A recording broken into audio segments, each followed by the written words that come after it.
He was found lying in a pile of rubbish, his body burned and dumped in a lane off Harewood Crescent. Baby Craig Millar's real identity was never discovered, but this community made him its own. I'm Jamie Saunderson, reporting for Shots TV, and today we're going to take a deep dive into this, one of the capital's most shocking cold cases. Craig Millar is one of the most deprived areas in the city of Edinburgh, but no one was left in doubt about his community spirit after this horrific ordeal. Nowadays, Harewood Crescent is replete with new flats, with just a single physical reminder of Craig Millar's tragic story. In 2001, the Edinburgh neighbourhood of Craig Millar had just begun a long regeneration process. It consisted of a high street, rows of council houses, and empty streets that should have been lined with homes. Throughout decades, this church has been a bulwark of this community, and we came here to speak to Reverend Liz Henderson, who's been a minister here since 1997. So my name is Liz Henderson, and I've been minister here at Richmond Craig Millar Church in Niddrie for the last 26 years. Niddrie Craig Millar in my time has always been designated as an urban priority area, and there has been, people are quick to criticise. Yes, there's been issues in the area, as there are in most poorer areas in Scotland, and sometimes the area has been tarnished by those opinions of the area. So at the time that the baby's body was found, we were still undergoing that process of regeneration. So the church, for example, was sitting in the middle of knocked down houses and derelict houses, as well as people still living in some of the houses. There was a lot of people who were unsure about their future at that time because people's houses were going to be knocked down and they were offered the right to return. So a lot of people weren't sure when that was going to happen, where they were going to end up staying, or whether they would or would not get a new house. I think when the baby died, it touched a chord with lots of other people about their own tragedy and suffering in perhaps extended family amongst friendships or on others in the community. And it's a known fact that where you have a lot of poverty and large families, then you have more experience, perhaps sadly, of death and loss. And so I think it resonated with them when the baby died. It appealed to what they already knew. So I think that people felt it deeply because they had experience of death in their own lives. Billy Franks, a former soldier, was walking his dogs at around 8 o'clock in the morning when he made the shocking discovery. A petrol can and a multicoloured baby girl with Mickey Mouse and Donald Duck on it lay at the side of the boy's remains. His body had been set on fire deliberately. A post-mortem was unable to establish the cause of death, but police said he had been alive for at least a couple of days. Officers said he had been bottle-fed, bathed and clothed during his short life. Meanwhile, there were no records of his being born at any hospital in the area, leading police to conclude his birth had been hidden. Just a stone's throw away, more than 60 people were on their set of playing fields, playing football in the shadow of the tragedy. It was not known for how long the baby's body had lain there. Nobody knew who this little boy was, and in spite of all the investigations, it was never discovered his identity, nor that of his parents. And everybody around, including me, because I live quite locally, found it very hard to hear and very upsetting. After Mr. Franks called the police, more than 30 officers were tasked with finding the boy's parents. Detective Inspector Ewan Morrison of the then Lothian and Borders Police was put in charge of the case, and with the death being treated as suspicious, an urgent appeal was issued for the boy's parents or anyone who knew them to come forward. In the early days of the case, inquiries focused on that blonde-haired woman who was seen on Harewood Drive looking distressed. She was with a man who was described as being in his late 20s or early 30s, while a witness said she could well have been a teenager. The pair were seen standing by a bench at the top of the street before taking a seat. The man, who was of medium height and build, seemed to be trying to screen the woman from view. Police issued several calls for them to come forward, but they never did. Meanwhile, officers' efforts to trace another couple who had been seen in the early hours of that Sunday in the car park of the Jelly Club in the Peffermill Industrial Estate also came to nothing. The spot where the baby boy was found became a shrine for mourners, with toys and flowers laid down in the days after the shocking news emerged. Locals raised money for a headstone and funeral, while more than 400 people turned out to see him put to rest. And with his identity still a mystery, locals decided to adorn him with the name of their neighbourhood. From then on in, he would be known as Craig Millar.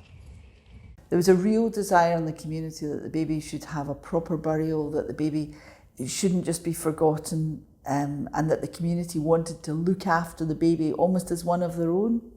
And that came to the fore, and so people wanted to raise money for that, and just wanted to express emotion in a way that perhaps I didn't expect as much emotion. One of my sons was only a year old at the time, and in my mind it was like, oh my God, how's the mum, and what's the mum thinking, and is she okay? It was just a shock to the community. After that, the community come together and done all sorts, and this was our answer today. But as I say, Craig Millar will always be in our hearts, and he'll always be a memory, and we take them under our wing. He's now ours. And I'm glad that the stone's back out here because everybody can come and pay their respects and do what they've done before, because people used to lay flowers. One of the memories that I have was of the service that we held for the baby in here, because the community had decided that we didn't know if the baby was a Catholic or a Protestant. And so they decided that the Father Francis from St Teresa's Church and myself should conduct a service. So we did. And we had chosen between us to sing a song called The Peace of the Earth Be With You. It's a blessing for the baby at the end. And we chose it in good faith and realised as we began to sing it that our congregation and the people that were there didn't know it very well. And as we carried the baby out the church, our people were singing it not very well. The Catholic Church joined in, picked it up quickly and sang it. And by the time we reached the door of the church, everybody in the community was singing this blessing for the baby. And it was very powerful. Very soon after we heard, I think the same day, about the baby's death, people from the community came to the church and asked us to look after the collection that was being held in the community. And the police came and asked us if we would take the flowers that were being laid because it was a crime scene. So the church, which had we've got a cafe, and lots of people at that time came in and out of the cafe. So through the community and speaking to the community, we arranged to have the flowers brought to the church and kept in this room. Mm-hmm. I knew the community quite well, but was surprised by the outpouring of sadness about the event and also the desire to want to do something. Not because I didn't expect people to be sad, but not maybe as sad as they were and as keen to do something. Sometimes it helps to understand that there's big families here and a real sense of community. So the more people you know, the more likely you are to have met somebody who's been touched by the loss of a child. And I think that was partly what came to the fore, that people immediately thought about the mother, thought about what the mother was going through, felt for her emotion in this, that not only had her baby died, but her baby died in these violent and difficult circumstances. People wrote cards on the flowers. We kept the cards. We've still got the cards in the church that people wrote at the time. And those cards do nothing except express sadness for the baby and concern, and I think love for the mother. It didn't take long for the police to realise that solving this case would be far from easy. Apart from the sighting of an upset girl near the scene, there were no clues as to who the baby's mother might be. 5 years on from the tragedy, the case was reopened, with police hoping that DNA advances would finally help them get to the bottom of Craig's death. The force's Serious Crime Review Unit was placed in charge of launching fresh inquiries, and locals were urged to search their memories for a pregnant woman who didn't go on to have a baby. They thought that given the passage of time, people who didn't come forward in 2001 might do now. And even though those investigations were unsuccessful, Craig's DNA remains on record. Police Scotland still hope that new evidence will allow them to solve the case someday. In my time in Niddrie and Craig Millar, there's been a lot of tragedies, a lot of sad losses and deaths. And I think that the baby's death, somehow or other, for me, is part of that. It's part of what a community remembers and part of what a community has been shaped by, and that coming together as people do here for funerals over and over again, often in the church as the baby's funeral was, it builds a sense of a community that cares for each other and understands suffering.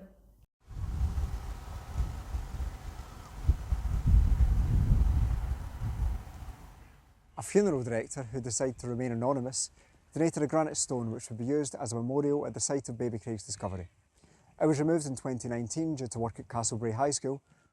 When you hear the story and how much the community feel, it's very typical of the people of Niddrie and Craigmillar. They really do feel it belongs to them.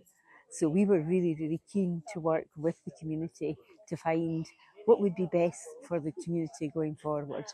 And so many people have been involved, like storing the memorial, renovating it, siting it, that it does again show the strength in the community still.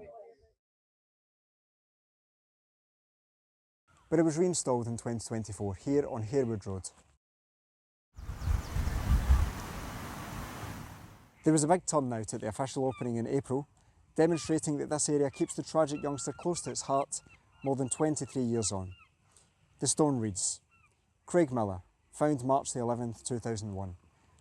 We will never forget you. A little baby boy, we never got to know you, but you will always be in our hearts. We were never given the chance to show the joy you could have and would have brought. God bless you.